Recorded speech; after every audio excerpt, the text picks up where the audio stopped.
Très bien, merci de votre confiance et fidélité à la chaîne de l'excellence et du professionnalisme. Merci, nous sommes exactement jeudi, c'est le 6 janvier 2021, ici à Kinshasa, capitale de la République démocratique du Congo. Aujourd'hui, l'édition spéciale, votre magazine, des grands enjeux politiques et du grand jeu de débat, va discuter essentiellement sur les 14 millions de dollars déboursés pour la construction de 2 écoles et de 2 hôpitaux seulement dans la province du Kasaï. Est-ce que peut-on parler d'un gouvernement parallèle à la présidence de la République? Ça a été déploré ici pendant le programme 100 jours, que ce n'était pas normal, mais la raison était que le gouvernement était partant et expédiait les affaires courantes. Aujourd'hui, un autre gouvernement s'installe à la présidence de la République. 14 millions de l'État congolais. Comment retracer cet argent? D'où est venu cet argent? Qui a engagé ces fonds? Comment retrouver? Et tout ça, ce sont des questions que nous allons poser. Aujourd'hui, le chef de l'État demande encore une confiance. Le renouvellement de la confiance du président pour le 2e mandat, il l'a dit au Sankourou. Pour certains, on veut dire que nous ne sommes pas dans une relation amoureuse pour qu'on se demande de confiance mutuelle. Pour certains autres, on se dit qu'on n'est pas dans une église pour que nous puissions travailler par la foi. C'est le bilan seul qui peut juger. Merci encore une fois de votre confiance et rendez-vous à cette émission. Pratiquement demain, on aura encore un nouveau numéro parce qu'il y a suffisamment d'enjeux. Cette émission connaît la participation, l'assistance de Serge Kabongo qui est passé pour la première fois nous visiter. On est très content. Il n'a pas démissionné des canaux Congo Télévision, il est là, il est toujours présentateur phare des kiosques. Merci d'être passé. Pour la première fois, il est aussi avec nous. Il s'appelle Rodrigue Ramazani. Il est porte-parole adjoint d'un vol, mais c'est comme s'il est devenu titulaire. Bienvenue. Merci Louis France d'abord pour l'invitation. Heureux de retrouver mes co-débatteurs Gauthier Sey, Chris Moukedi que j'ai vu il y a longtemps et les autres, Feli et tout le monde. Bonne année à tous parce que la plupart d'entre vous c'est la première fois. On dit que tu es devenu comme Sessanga, tu parles comme Sessanga, la main toujours dans la poche comme Sessanga. C'est quoi? C'est vraiment le style ou c'est parce que tu l'as beaucoup intégré? Vous savez, je l'apprends des autres, mais moi personnellement je ne le constate pas. Mais je ne peux pas me juger moi-même après. Mais le plus important que je suis là, nous allons faire un débat ensemble avec des compatriotes, dans l'espoir que cela pourra permettre que certaines questions qui fâchent au sein de la République soient élucidées et comprises par nos populations. Très bien, il fait très chaud ici parce qu'il n'y a pas de courant. Nous travaillons avec un dispositif énergétique qu'il faut accepter parce que la responsabilité incombe l'État congolais. Jonathan Wele, avocat de surcroît, technicien de droit. Bienvenue, très proche de l'opposition critique à Félix Tshisekedi. Bienvenue et bonne année à toi. Merci Jean-Louis. Moi, je ne trouve pas des raisons pour lesquelles je pouvais bien évidemment souhaiter aux compatriotes les meilleurs vœux. Oh, d'autant plus que l'État elle-même est capable de mettre des conditions adéquates. Et je me retire de l'opposition où tu me classes. Moi, je suis dans la résistance.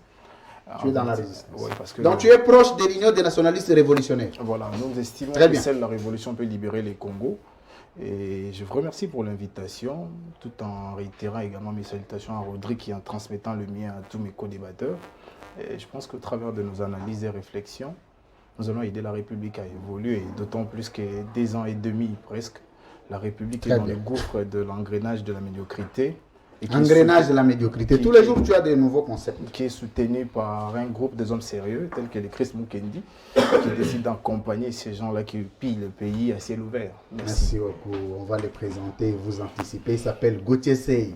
Il est patron de Netic News.net. C'est celui des patrons. Quand on dit les patrons, c'est qu'il est le chef. Bienvenue. C'est la première fois de passer à l'édition spéciale, mais plusieurs fois tu es quand même passé sur Congo Presse. Bienvenue. Bienvenue, merci. Bonne année à toi. Cher ami, bonne année, meilleurs vœux, je salue tous les collègues. On dit que c'est le look du président, ça. Ah bon? Oui. Bon, je suis habitué de faire ça, mais peut-être que lui est venu après. Lui est venu après. Certainement. Je salue le co-débatteur, je salue l'équipe technique de CM13. Merci. Bonne année à tout le monde. Et puis, je pense que je suis au milieu des politiciens. Je serai la société civile au milieu du village. Essayer quand même d'aider les compatriotes à comprendre ce que dira le politicien sur ses plateaux. Très bien. Merci beaucoup. Je vais traverser de ma gauche à ma droite, donc de votre droite à votre gauche. Il s'appelle Chris Moukedi. La présence de quelqu'un qui est au pouvoir. Bienvenue. Il est de l'AFDC allié.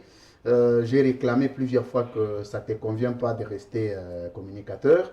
Je crois que le niveau a changé. Il faut quand même que Bahati revoie sa chaîne de nomination pour remonter un tout petit peu parce que tu as tous les requis pour accéder même au secrétariat national du parti. Bienvenue. Merci pour cette sollicitation. Ouais. Je crois que l'honorable président du Sénat qui nous suit certainement ou qui nous suivra à travers les réseaux sociaux a compris le message. Et je présente mes voeux le meilleur, comme Rodrigue a eu à le faire, Jonathan notamment, à Gauthier CI, à Feli, à Armand. Merci. Et voilà, à tous les Congolais. Les salutations de Jonathan étaient très hostiles, mais je crois que pendant l'émission, on aura à revenir sur certaines sa choses. préoccupation. Merci beaucoup, Chris Mukendi. Évidemment, tu as rencontré Bahati.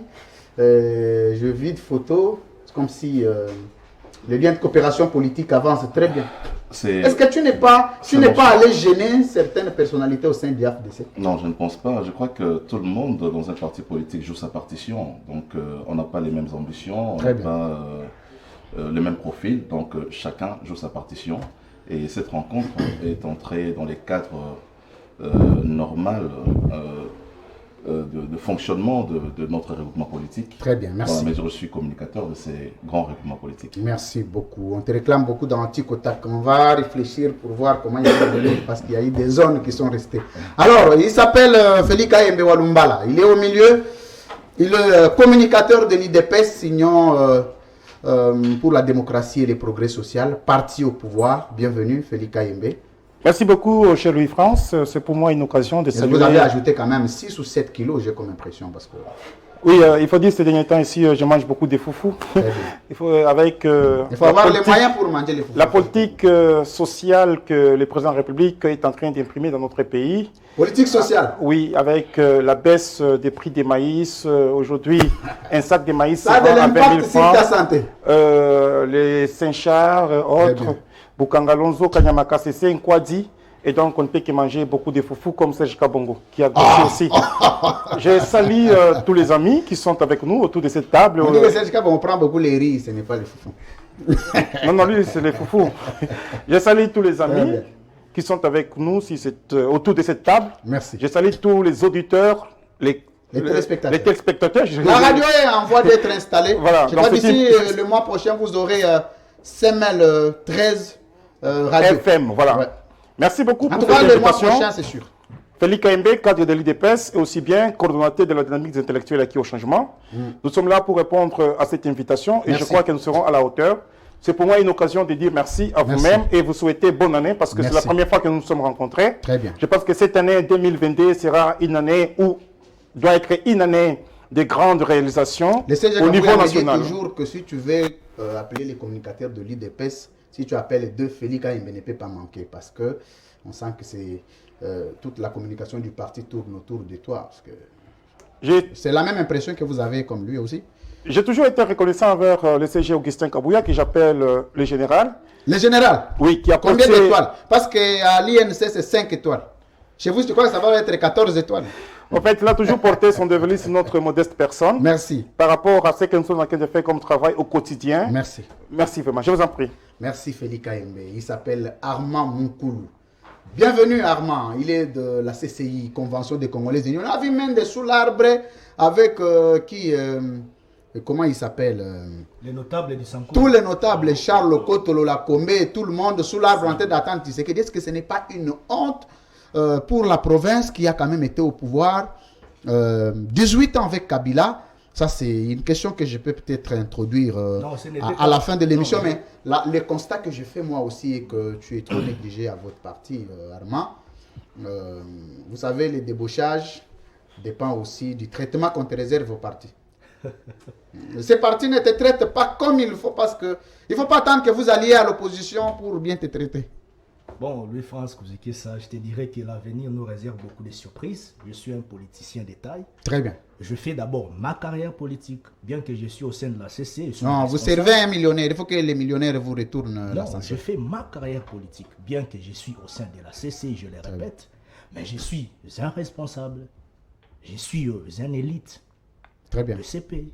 Très bien. Donc, ça ne veut pas dire que Je suis. Non, mais nous demandons aux partis politiques de respecter les jeunes. Politique. Vous avez les intellectuels que vous avez dans vos partis là, respectez-les. Vous avez un responsable qui est chargé de communication, tout, mais qui tombe sur des motos. Mais vous avez des millions dans votre maison. Ce n'est pas sérieux. C'est un fait. Je crois que l'autorité de la CCI. Je vais couper cet extrait, je vais l'envoyer. Prendra en compte ces observations. Merci. Je salue les amis sur le plateau. Je souhaite me lever les meilleurs à tous les Congolais et Congolaises. Mais aussi, je te remercie pour cette marque de considération, d'invitation pour le premier numéro. On dit que Armand revient de temps en temps. J'ai vu le message sur Facebook comme ça. Armand Zoya Mingi. Bon, il faut comprendre que on ne sait pas justifier ça. Non, je suis très content. Merci. Je crois que le débat sera républicain. Ça sera un débat technique. Merci Armand. D'idées. Merci beaucoup. Alors, voilà, c'est le pays qui va gagner. Quand on te donne la parole, nous la demandons, il faut nous la remettre. De deux, laisse de déranger les autres quand ils parlent. Ce sont des observations qui sont venues de la diaspora congolaise, adressées personnellement. Alors, l'émission de mars, c'était des petits enjeux. Biscuit de l'émission au début, parce que c'est comme ça que nous commençons l'émission avec une détente, de manière à ce que vous puissiez connaître ce que chacun de nous pense. L'émission commence aujourd'hui. Nous voulons parler des 14 millions pour la construction de 2 écoles. D'abord, c'est un conseiller du président qui débourse ses moyens, lui-même est le maître d'ouvrage, lui-même est le financier, lui-même. C'est comme si un gouvernement parallèle est créé à la présidence de la République. La question va commencer avec Chris Mukendi. Comment vous réagissez à une telle dépassement, à un tel dépassement, si vous voulez, excusez-moi, de moyens colossaux engagés, mais dont le gouvernement n'est pas saisi, mais c'est tout ce qui s'est dit sous l'état des droits. Comment vous constatez ça? Voilà, merci beaucoup Charles France. J'ai suivi le président de la République. Moi je pars du fait qu'il a fait un constat sur la réalisation d'un projet qui a été surfacturé. Et le président a déploré le fait que l'argent est sorti de la caisse de l'État et que la réalisation sur terrain ne correspond pas au travail qu'on attendait. Et je crois qu'il y a des responsables. Mais quand je réfléchis, je me dis, le projet a été porté par le FPI qui a financé ce projet. Je me dis, je ne sais pas faire les rapprochements entre un président, un conseiller à la présidence de la République qui n'a même pas en charge les infrastructures, mais qui est en charge des questions économiques, mais qui se retrouve dans un, je ne sais pas, je crois que les amis qui sont sur les plateaux pourront apporter beaucoup plus d'éclairage, notamment mon ami de l'UDPS, mais qui se retrouve dans un dossier en rapport avec les infrastructures. C'est là où je trouve un peu d'incohérence, et il faut que justice puisse être faite. Je crois que des enquêtes... L'homme de 50 notes techniques. Je crois que des enquêtes devront être menées parce que, à mon sens, je crois que le travail d'un conseiller, c'est un travail de suivi et de contrôle. Très bien. On a été aussi conseiller dans des ministères ici au pays. Nous savons comment... Et d'avis consultatif au chef. Voilà. Ça n'a rien à voir de décision. Voilà. Donc, lorsque vous parlez de gouvernement parallèle, je ne vois pas dans quelle mesure un conseiller à la présidence de la République peut constituer un autre cabinet, dans la mesure où la chaîne des dépenses ne reconnaît pas un conseiller qui peut initier des démarches dans le sens de décaisser l'argent dans la caisse de l'État. Donc moi je considère qu'il faut qu'une enquête soit menée, une enquête sérieuse puisse être menée pour savoir quelles sont les responsabilités qu'il faut dégager. Les partis qui sont directement impliqués dans... Mais la question que je t'ai posée, Chris Mukendi, aujourd'hui, le président ne peut pas se limiter à déplorer, à condamner comme si c'était un mouvement citoyen. C'est lui qui a la signature. Nous devons sentir des sanctions avant que le dossier n'aille au niveau pénal. Au niveau administratif, déjà la question peut être réglée au niveau de la présidence parce que, il n'est pas ministre des Infrastructures. Le ministre des Infrastructures n'était pas concerné. Celui de la Santé non plus. Celui de l'EPST non plus. Le Premier ministre n'en sait pas grand-chose. Bilomba, il cet argent où si le président n'en sait pas grand-chose. C'est comme si c'est une complicité et quand ça déjoue, le président ne s'arrête qu'à condamner comme un mouvement citoyen. Non, je crois que le président de la République est respectueux des textes de la République. Il ne peut pas être lui-même juge et partie dans un dossier. Je crois que quand il fait les constats, lorsqu'il lance son message, ça devrait permettre à ce que la justice puisse se saisir d'office des dossiers pour pouvoir établir la vérité. Je ne pense pas que le président soit dans une démarche de mouvement citoyen qui dénonce, mais lorsque le président parle, il faut que ses interlocuteurs qui les saisissent, chaque machine à chaque niveau judiciaire, machine en rapport avec les contrôles budgétaires, puisse être activée pour établir les responsabilités. Merci. Et je crois que la volonté du chef de l'État est de dégager les responsabilités, mais aussi il a dit que les auteurs du détournement devraient aller en prison. Merci beaucoup, Chris Mukendi, pour ce décor, la première prise de parole. Félix Kayembe, d'abord, le premier responsable politique devrait être le président de la République parce que c'est lui qui a engagé Bilomba. Non seulement Bilomba travaille sous son leadership, s'il y a des moyens aussi colossaux engagés à Bilomba, il lançait quelque chose. Et aussi, l'UDPS, c'est vous qui êtes... Bilomba est venu de l'UDPS. C'est comme si au gouvernement et dans d'autres institutions, l'UDPS condamne plus d'autres, mais les gens de l'UDPS au sein des institutions créent beaucoup de désordre. 14 millions de dollars dont le gouvernement n'en sait pas grand-chose. C'est lui qui gère les pays au quotidien. Il y a une organisation d'un gouvernement parallèle au sein de la présidence, sous Tshisekedi et sous l'état de droit. D'abord, il n'y a pas un gouvernement parallèle à la présidence de la République.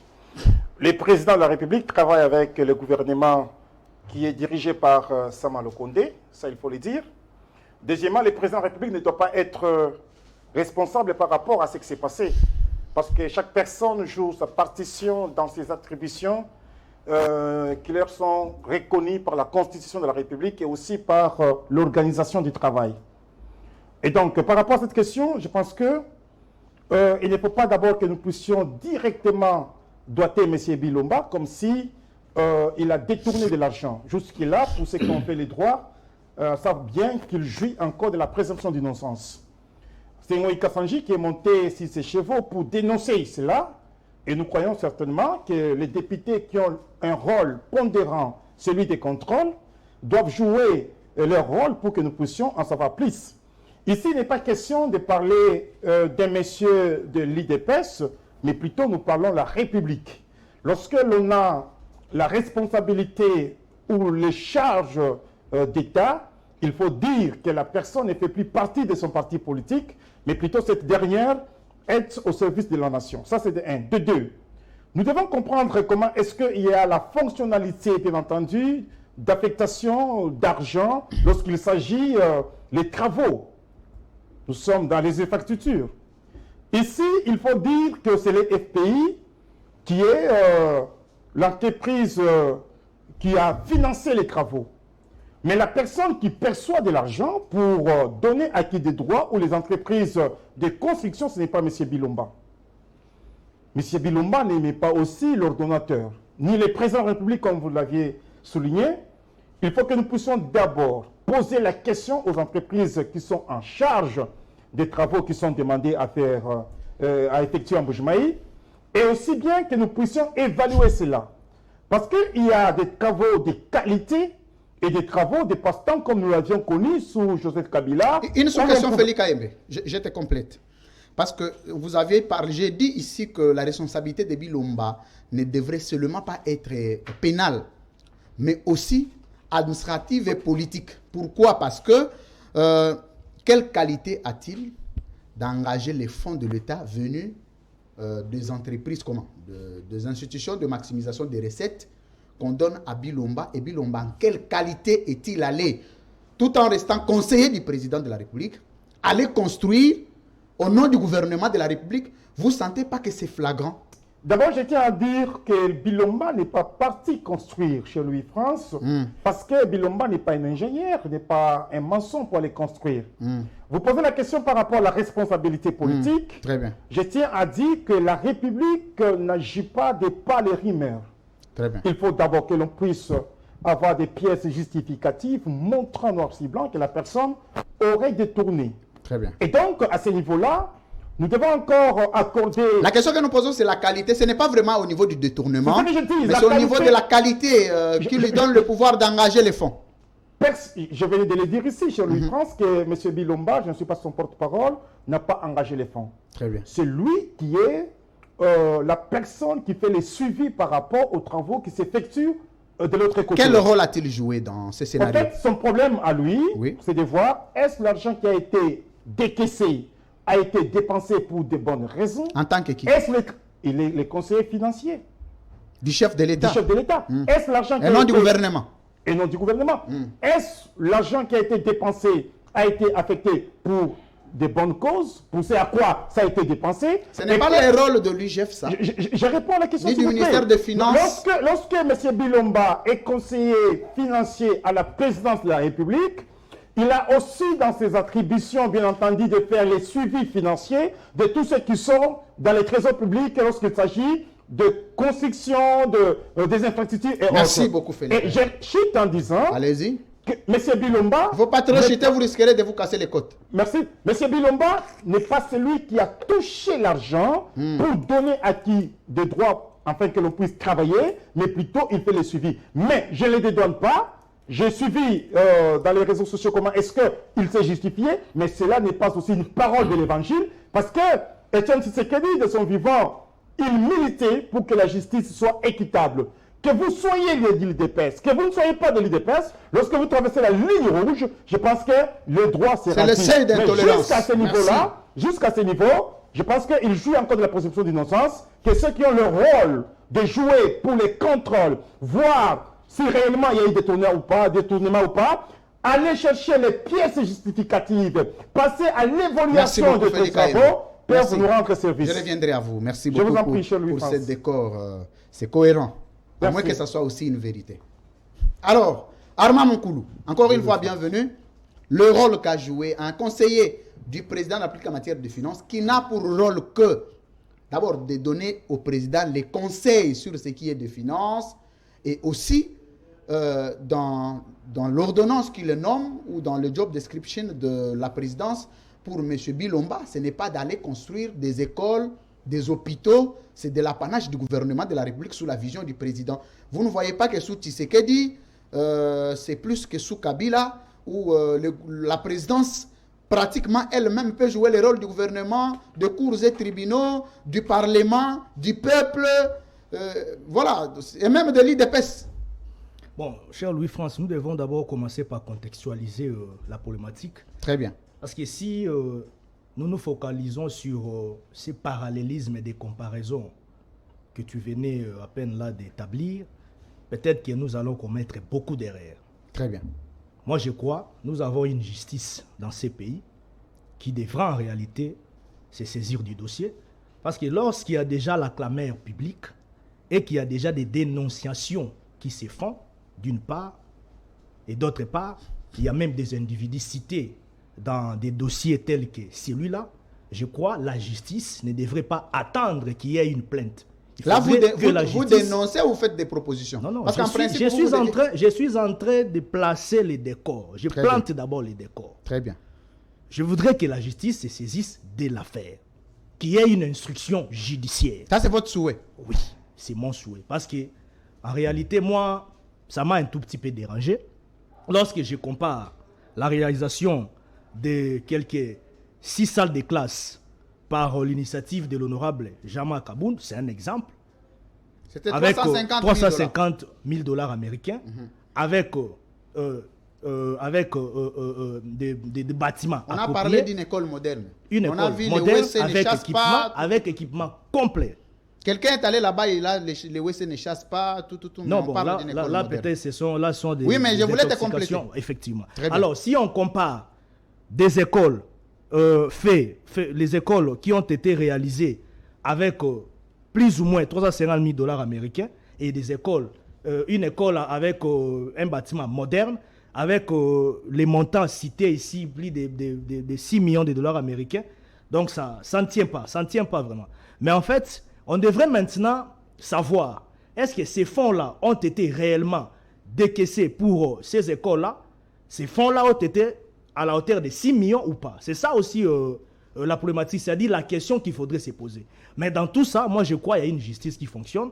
On ne devrait pas en réalité placer les chefs de l'État dans tout ce qui se passe. On ne devrait pas voir Mais Armand, l'œil du chef de l'État. Je te pose la sous-question. Comme vous parlez de la justice, vous avez appris dernièrement, la semaine dernière ici, le scandale des conseillers du président qui se sont transformés en boxeurs dans le milieu très public. Et l'autre, c'était même en dehors de la République où l'image de la RDC devrait être vendue au niveau international. Il a donné des gifles à quelqu'un, conseiller spécial du chef de l'État. L'autre s'est revendiqué conseiller principal.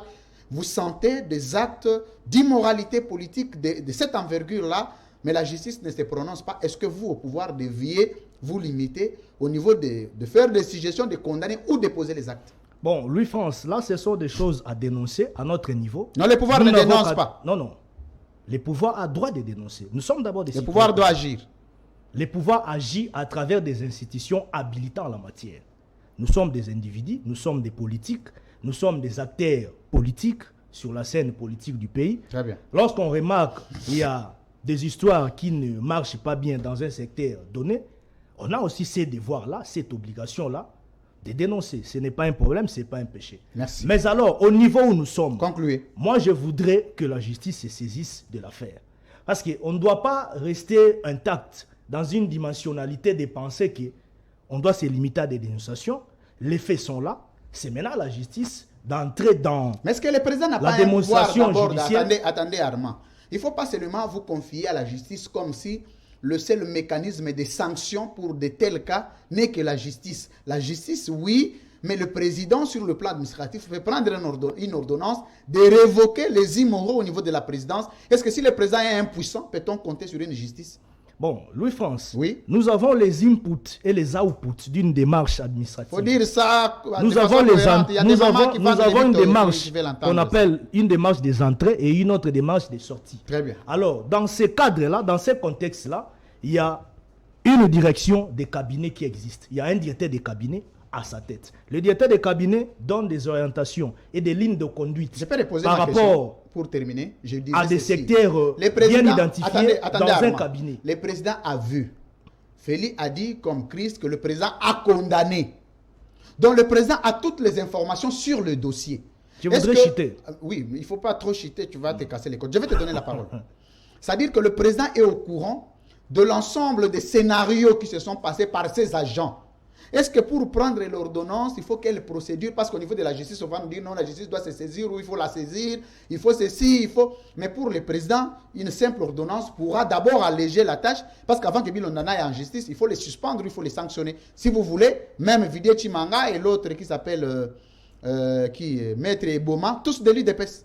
Bon, là, ce sont des actes immoraux, ce sont des actes circonscrits dans l'immoralité en fait. Ici, je parle du contexte de M. Bilomba, du contexte de 6 millions de dollars américains prétendument détournés, qu'on soit ainsi de suite. C'est par là que je voudrais qu'il y ait un canal, soit une sorte de canalisation des données. Merci. Vous comprenez un peu? Pour qu'il y ait, je dirais, un contrôle judiciaire ou soit minutieux pour l'effectivité de cette affaire-là. Sinon, on risquera de tomber dans... Tu avais dit ton poste, non, c'est comment? Mbouidji. Mbouidji. Sinon, on risquera de tomber dans une sorte de calomnie. Mbouidji, ça signifie quoi? Sage. Sage. Un sage. Emende, ça signifie quoi? Non, ça, je ne sais pas. Je ne suis pas du Sanko. Il faut poser la question à l'autorité morale. Alors, je vais traverser de l'autre côté. Il s'appelle Maître Rodrigue Ramazani, porte-parole adjoint de l'Envol. Vous aviez suivi les exposés de vos co-débatteurs du jour. On est en train de justifier qu'il faut attendre la justice, il faut ceci, mais dans l'entretemps, il y a des moyens. Non seulement ça, à la présidence, on apprend des boxeurs. Mais est-ce que, sous Tshisekedi, peut-on espérer ou compter sur un État fondé sur des valeurs républicaines? Louis-France. Tu fais toujours comme Sessanga. Sessanga aussi commence comme ça. Ok. Bon, je vais changer. Mais il ne faut pas changer, il faut continuer. Louis-France, pour une question aussi simple, pour les tenants du pouvoir, je crois qu'ils auraient dû naviguer dessus en étant à l'aise. Mais vous allez constater que Chris Mukendi s'est réservé.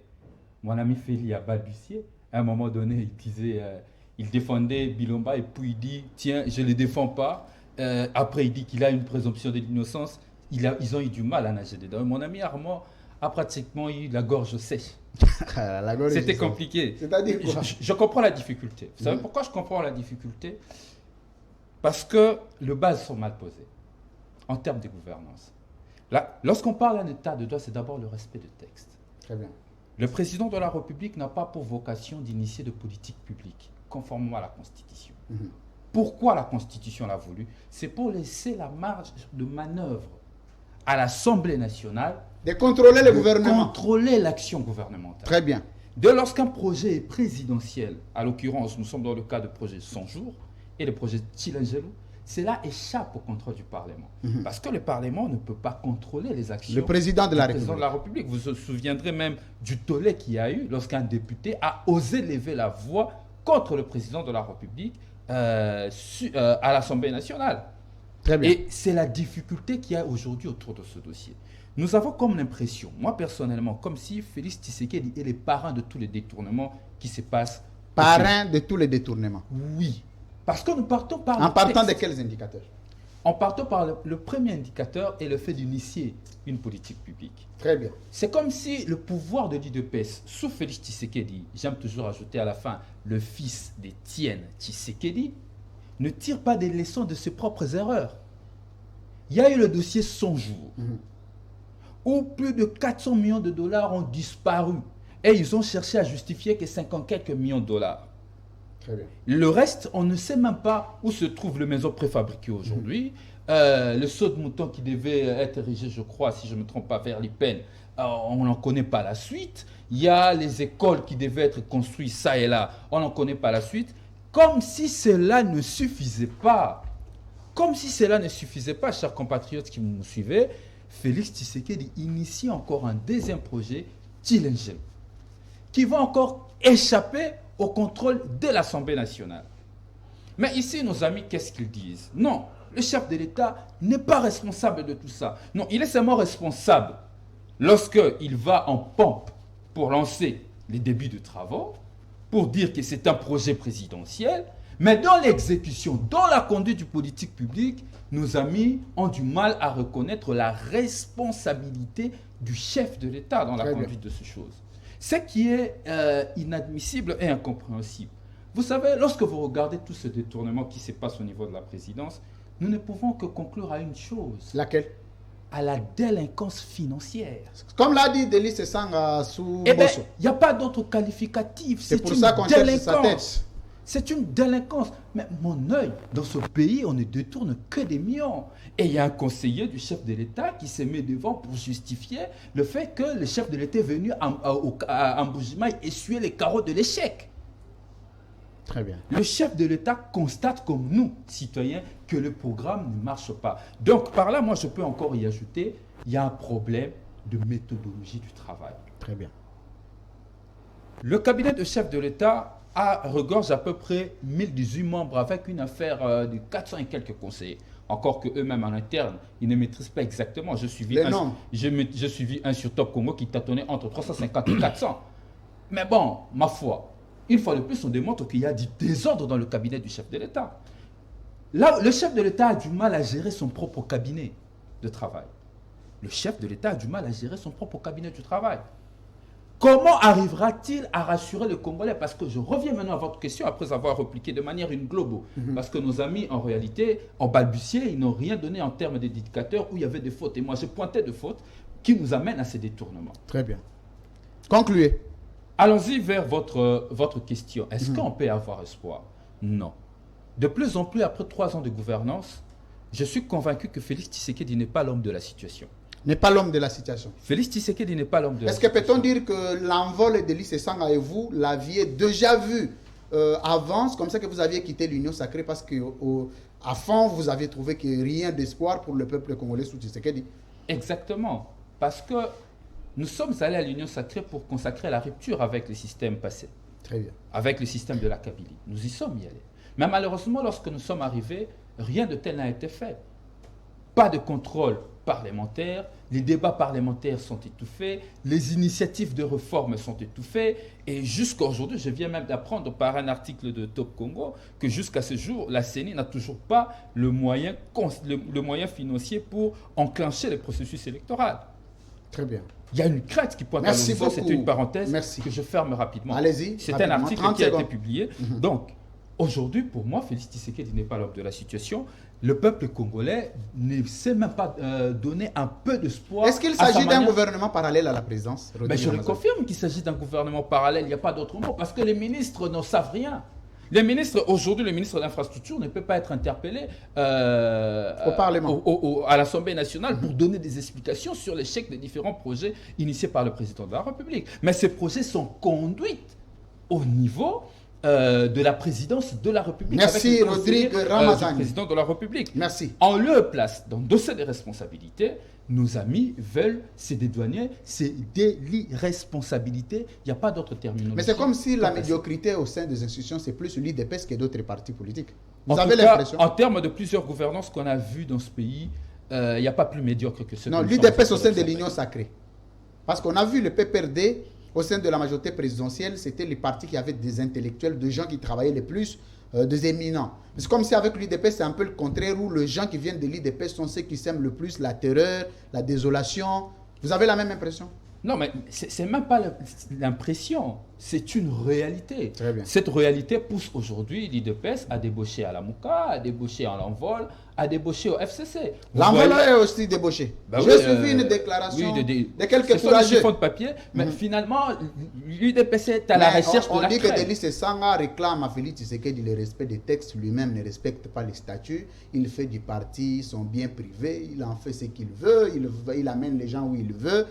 Ces gens-là veulent le congrès. Je ne change pas le sujet, mais c'est comme c'est toi qui as introduit. On a besoin du congrès au parti, conformément à vos textes, pour choisir un autre dirigeant qui peut conduire l'envol. Mais si c'est Delis Sanga, il peut postuler pour qu'on aille aux élections. C'est ça qu'il réclame. Oui, évidemment. Le texte de notre parti est clair. Je ne sais pas, nos amis qui parlent de ça, ils ont lu quel statut? Le statut du parti est publié au journal officiel. Nous sommes un parti très organisé. Il y a eu la réforme de nos statuts en 2016. Et le statut de nos partis disent clairement que le président du parti conduit les affaires courantes en attendant la convocation du bureau politique et du congrès. Donc nous sommes dans le norme et il n'y a même pas de débat là-dessus. Les problèmes qu'il y a aujourd'hui, il y a une question d'ambition personnelle et d'intérêt égoïste pour certaines personnes qui attendent des nominations pour devenir des mandataires et garder leur fauteuil pour ceux qui ont de postes de responsabilité. Merci beaucoup. Ça n'a rien à voir avec le combat du parti. Ramazani, il est porte-parole adjoint de Envol. Il a échappé à la question, je lui posais la question. Le titulaire n'est jamais connu, il n'y a qu'un adjoint. Non, il est connu, Maître Nicolas Lenga. Non, je ne le connais pas. Vous ne le connaissez pas? Non, moi je ne le connais pas. Chris, tu le connais? J'entends parler. Voilà. Félix Kayembe, tu le connais? Je ne le connais pas. Armand Moukoulou, tu le connais? Nous devons passer, nous sommes des démocrates, il faut passer au vote. Alors, j'ai l'habitude de lire ses tweets. Hein. Il est très... Tu les connais? Oui. Non, pas par des tweets, mais les connaître. Oui, fréquemment. Donc vous tombez dans la minorité. C'est pas grave. Oui, vous tombez dans la minorité. Donc, sur le plan électoral, vous tombez. Non, c'est une majorité. Non, on n'a pas sous-estimé, on dit on ne les connaît pas, on connaît plus l'adjoint que les titulaires. Invitez-lui et il sera là. Invitez Maître Lenga, il viendra. Il faut qu'il soit connu, c'est ça le problème. Les numéros, on n'en a pas. Je vous le donne après cette émission. Très bien, il faut me donner son numéro. Alors, Jonathan Ngwele, tu as suivi le débat ici, le décor planté par Rodrigue Ramazani et les co-débatteurs d'en face.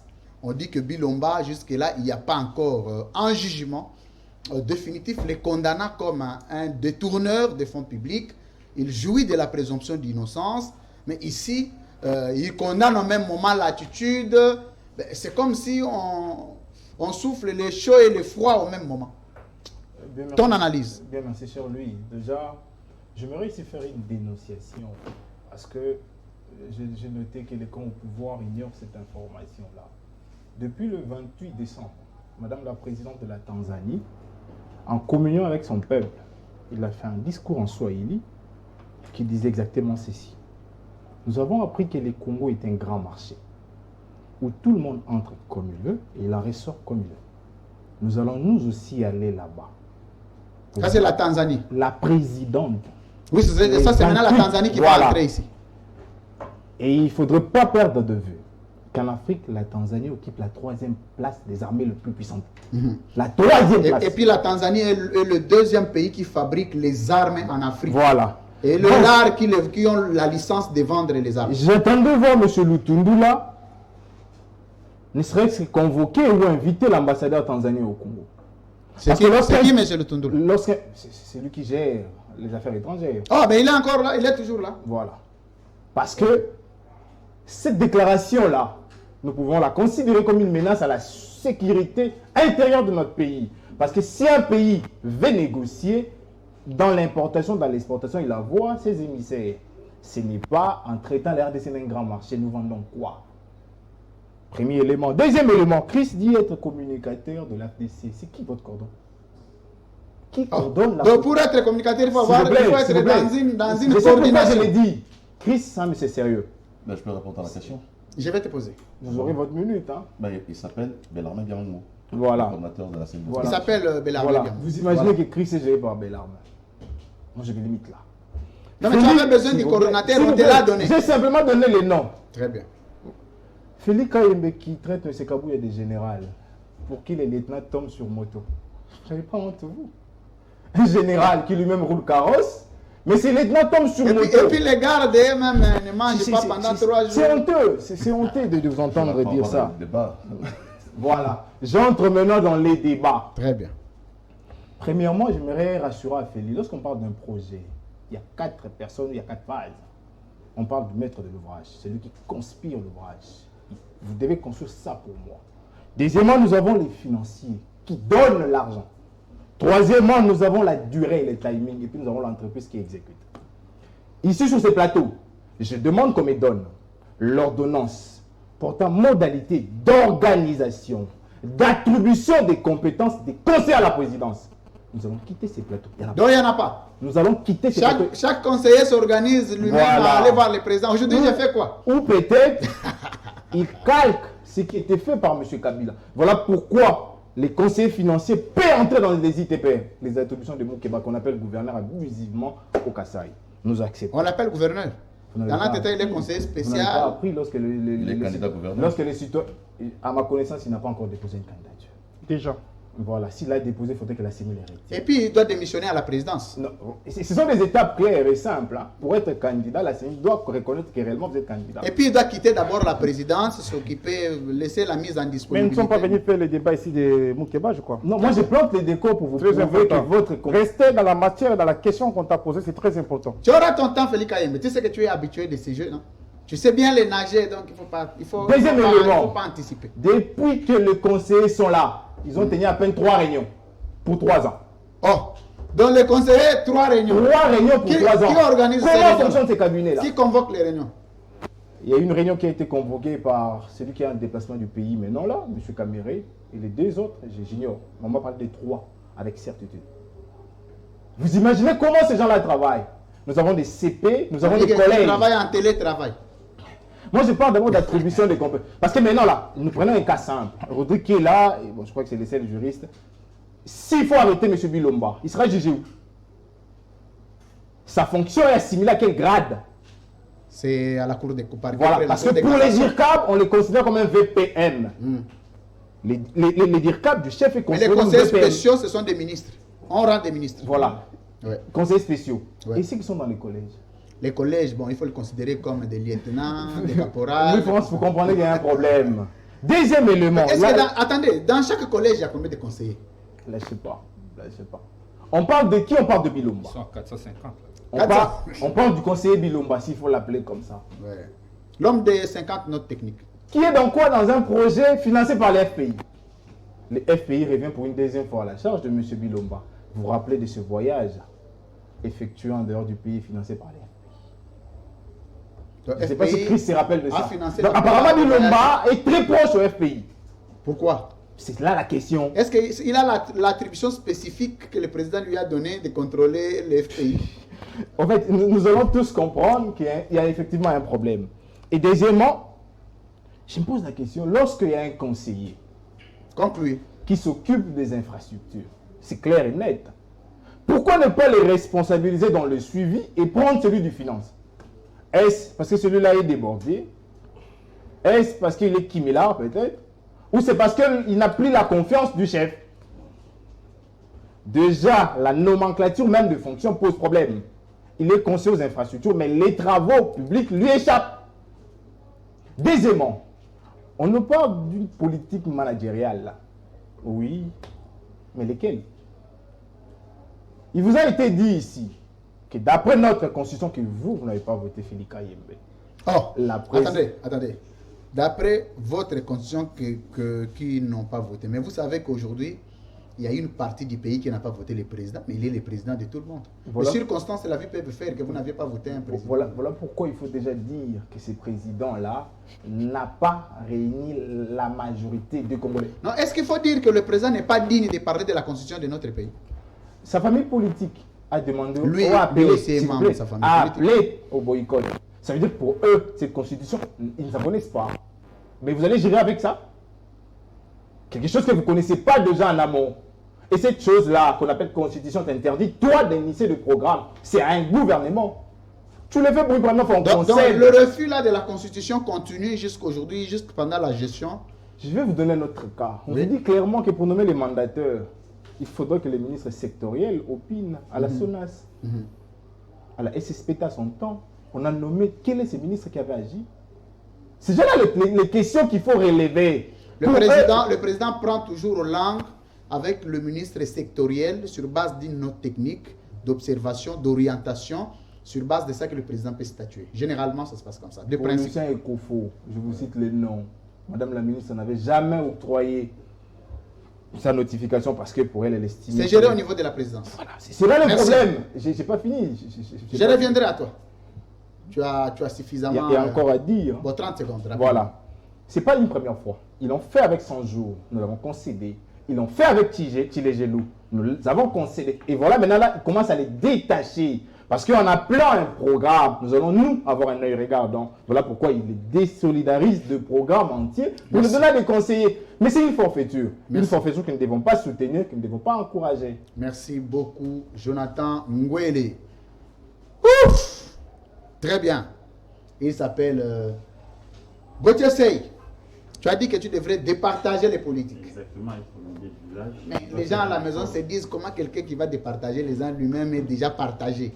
Hein, parce que on connaît, tous les journalistes ont des opinions maintenant. Non, Gauthier n'en a pas. Jusque-là. Peut-être qu'il faudrait que je te rejoigne. Dis-moi un seul journaliste qui n'a pas d'opinion, je vais te laisser. Serge Kabou. Oh, il revient de Kisangani. Je vais faire un effort d'être au milieu du village. J'ai entendu mon frère Chris dire que le président a fait un constat de l'autre côté. Très bien. Mais ne sont pas son premier constat. Ça, on ne doit pas continuer à parler des constats. Il a été à Béni, il a fait un constat. Il avait signé des ordonnances ou bien décaissé des fonds pour 21 000 personnes, des soldats. Et il arrive sur le terrain, il n'y en avait pas.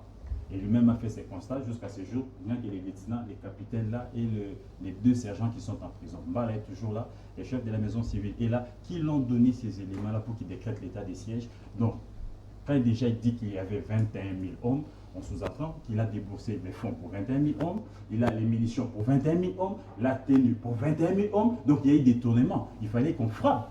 Et parce que ce ne sont pas ces lieutenants et ces capitaines qui sont venus faire rapport au chef de l'État pour qu'il décrète l'état des sièges. C'était les commandants, c'était les chefs de la maison civile, militaires plutôt. Tous ces gens-là qui l'ont donné ces éléments-là, ils sont toujours en fonction. Et les constats restent toujours constats. Il a fait un autre constat des magistrats. Comme l'avait fait à l'époque les ministres 3V, là, qui avaient parlé des 3V, comment il s'appelle, il en exil maintenant, l'ancien speaker du Sénat, Tambwe Mwamba. Les présidents de la République arrivent, ils font le même constat. Ils sont toujours là. Il n'y a jamais eu de révocation, il n'y a jamais eu quoi que ce soit. Les constats restaient toujours dans le même frigo. Nous avions les cas de Tilé Gelou. Là, il ne s'agit pas de faire un constat. Il ne s'agit pas de faire un constat. Et quand on me dit sur ces plateaux, l'ami de l'IDPS me dit ici que les présidents de la République n'est pas les premiers responsables. Si, il est les premiers responsables. Parce que Bilonda, c'est Bilonda. Il a quelle qualité? Les conseillers du chef de l'État, le conseiller principal. Pour qu'il se déplace, il doit avoir l'ordre de démission de qui? Tout ce qu'il fait. Non, qu'est-ce que tu dis? Qu'est-ce que tu m'apprends? C'est le directeur de cabinet, monsieur. C'est le directeur de cabinet.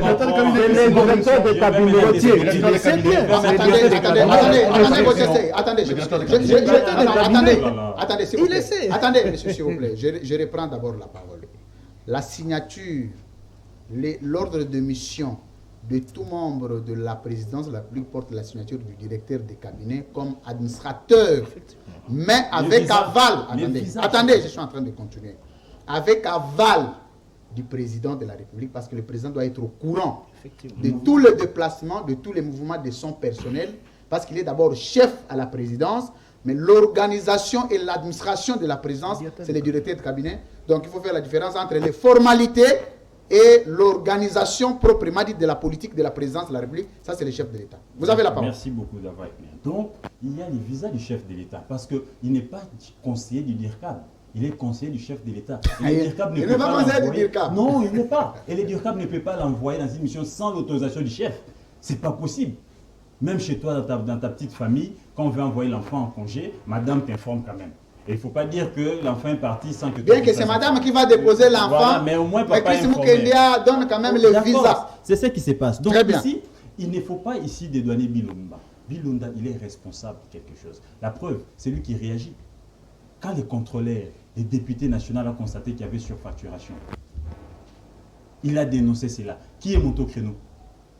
Pourquoi le FPI n'a pas réagi? Pourquoi c'est seulement Bilumba?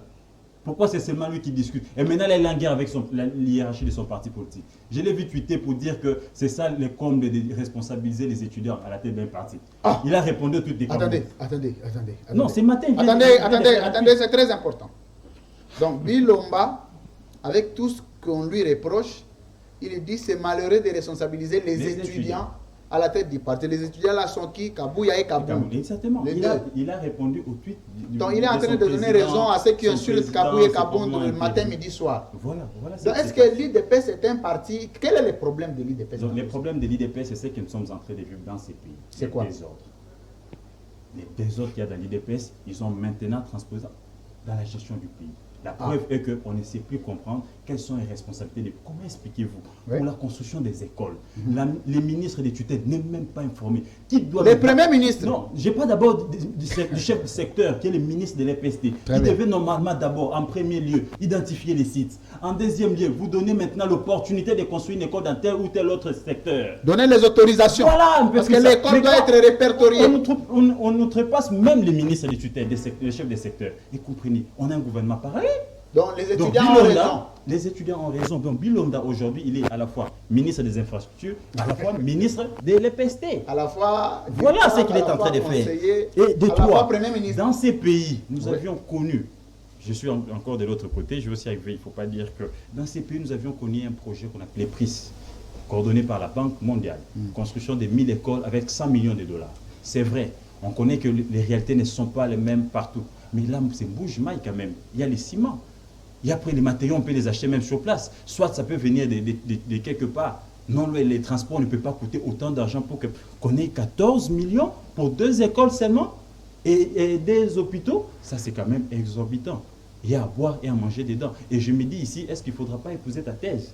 Donc, qui a parlé du parrain? Que les chefs de l'État et les parrains des détournements de tout ce qui se passe à la présidence. J'ai l'impression que je risque d'épouser cette thèse parce qu'on ne peut pas comprendre qu'on venait ici de perdre près de 450 millions avec les 100 jours. On lance un autre projet. Mais est-ce que, Gauthier Sey, dans tous les procès que nous avions eus, auxquels nous avons assisté dans ces pays sur le détournement, est-ce que le président de la République ne devrait pas être les premiers à comparaître pour nous expliquer un peu combien de fonds on alloue, combien reste, ne fût-ce qu'à titre de renseignement? Tu venais de rappeler à un co-débatteur aussi que les chefs de l'État pouvaient aussi agir par ordonnance. Oui.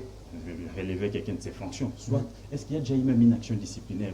Tout ce qui se passe au niveau de la présidence, même au niveau de la primature. As-tu déjà entendu même une action disciplinaire?